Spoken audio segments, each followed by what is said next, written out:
Selamat datang di channel Fakta Anime. Gyome Himejima sebagai penikmat anime Demon Slayer Kimetsu no Yaiba, kita pasti sering mendengar nama Gyome Himejima. Ya, Gyome adalah salah seorang pilar atau Hashira dengan teknik pernapasan batu. Memiliki tubuh raksasa di antara pemburu iblis lainnya, dia memiliki rambut hitam runcing dan bekas luka yang menonjol lebar di dahinya. Gyome telah buta sejak ia masih kecil. Ia memiliki mata putih tanpa pupil yang terlihat. Matanya seringkali berkaca-kaca saat ia sedang emosi. Gyome menggunakan senjata ayunan atau cambuk yang mirip dengan Kurashigama. Terdiri dari kapak yang diletakkan pada cambuk berduri melalui rantai panjang untuk mengimbangi kurangnya penglihatannya. Gyome menggunakan suara rantai untuk mengarahkan gerakan kapak. Kemungkinan dia untuk menggunakan senjata secara efektif, dan dia termasuk Hashira yang terkuat. Tidak sampai di situ, kita akan membahas kisah hidup Gyome Himejima secara singkat namun jelas. Tapi sebelum itu, silahkan tekan tombol subscribe dan notifikasi. Tetap bersama kami, Fakta Anime. Sebelum Gyome menjadi pemburu iblis dan Hashira, dia tinggal bersama 9 anak yatim piatu lainnya dan membesarkan mereka di dalam kuil. Daerah itu dikenal dengan sering terjadinya serangan iblis, sehingga Gyome selalu membakar dupa wisteria untuk mengusir iblis yang akan membahayakan dirinya dan anak-anak. Pada suatu hari, ada salah seorang dari anak-anak yang diasuh Gyome yang tidak mematuhi aturan kuil. Anak itu adalah Kaigaku. Kaigaku kedapatan mencuri uang oleh anak-anak yang lainnya, sehingga ia diusir oleh anak-anak yang lainnya. Tanpa diketahui oleh Gyome, sepanjang perjalanan Kaigaku meninggalkan kuil, ia bertemu dengan sesosok iblis yang hendak memakannya. Namun kemudian, Kaigaku membiarkan iblis itu untuk masuk ke dalam kuil. Dengan imbalan nyawanya diselamatkan. Dia memberitahu iblis untuk memakan anak-anak lain termasuk Gyome. Setelah malam tiba, Kaigaku mengundang iblis itu ke dalam kuil. Setelah ia memadamkan dupa wisteria, ada 4 anak dibunuh oleh iblis dan anak-anak yang tersisa bersikeras untuk melarikan diri dan mengabaikan perintah dari Gyome. Gyome mengira mungkin karena perawakan yang lemah dan kebutaannya memicu ketidakpercayaan anak-anak pada kemampuan Gyome, yang membuat mereka meninggalkannya dan akhirnya dibunuh oleh iblis. Dan pada akhirnya hanya 1 anak yang dapat dilindungi Gyome. Anak itu adalah Sayo. Sayo yang pada saat itu merasa ketakutan dan tidak dapat melihat iblis itu karena ketakutan yang sungguh besar. Dia memilih untuk tetap di tempatnya dan menangis histeris. Namun setelah Gyome terkena serangan dari iblis dan memberinya luka permanen pada dahinya, Gyome seakan menyadari sesuatu, bahwa dia seperti memiliki kekuatan yang besar untuk melawan iblis itu tanpa rasa takut. Setelah iblis itu dilumpuhkan hingga fajar tiba dan menghilangkan bekas-bekasnya, para penduduk desa pun datang untuk menyelamatkan mereka semua.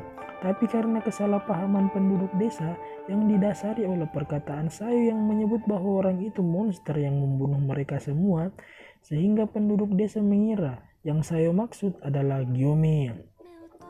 Karena tidak ada satupun jejak iblis tersebut, Gyome kemudian dihukum penjara atas hukuman membunuh 7 anak tidak bersalah dan dijatuhi hukuman mati.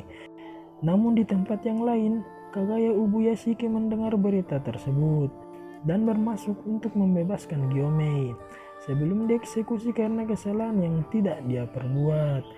Dengan alasan itu, Gyome membulatkan tekadnya untuk bergabung dengan pemburu iblis dan menjadi Hashira batu. Dalam waktu yang cukup singkat saja, dia sudah menjadi Hashira dalam 2 bulan saja. Selama tugasnya sebagai Hashira, Gyome pernah menyelamatkan 2 orang anak yang sedang diserang oleh iblis yang membunuh orang tua mereka. Dan kedua anak tersebut adalah Kanae dan Shinobu Kocho.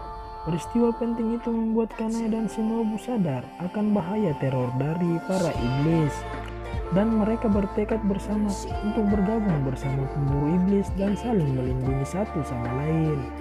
Gyome kemudian terlihat hadir setelah ars Gunung Natabumo. di mana dia berada di rumah Kagaya bersama dengan Hashira lainnya untuk mendiskusikan apa yang harus dilakukan dengan Tanjiro dan Nezuko.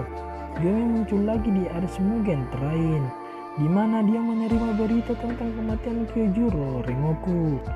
Gyome tampak sedih, menangis dan memanjatkan doa. Kemudian di Ars berikutnya, Gyome hadir pada pertemuan yang diadakan di perkebunan Kagaya. Setelah serangan di desa Pandai Pedang, ketika Tanjiro dan Shinetsu tiba di kamp pelatihan Gyome di pegunungan, mereka terkejut menemukan semua peserta pelatihan, termasuk Inosuke. Inosuke sedang bermeditasi di bawah air terjun. Mereka berbalik saat Gyome menyapa mereka dan terkejut melihatnya berdiri berjinjit di tanah yang terbakar sambil menyeimbangkan kayu dan batu besar di pundaknya. Gyome mengatakan bahwa hal yang paling penting adalah inti dari tubuh. Anggota badan dan pelatihannya diarahkan untuk memperkuat anggota badan. Inosuke yang pingsan di bawah air terjun dan telah dibangkitkan oleh Tanjiro mengatakan bahwa dia bisa merasakan bahwa Gyome adalah pemburu iblis terkuat.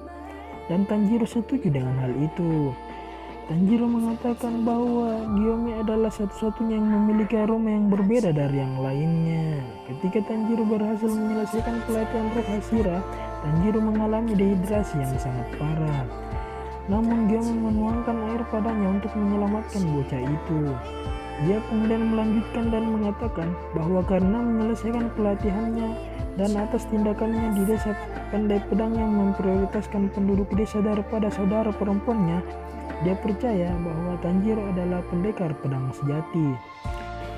Setelah kediaman Kagaya meledak, Gyome ada di sana untuk memberikan cadangan suntikan kepada Tamayo setelah ia berhasil menyuntikkan Musan Kibutsuji dengan obatnya dan membelah kepala iblis hingga bersih.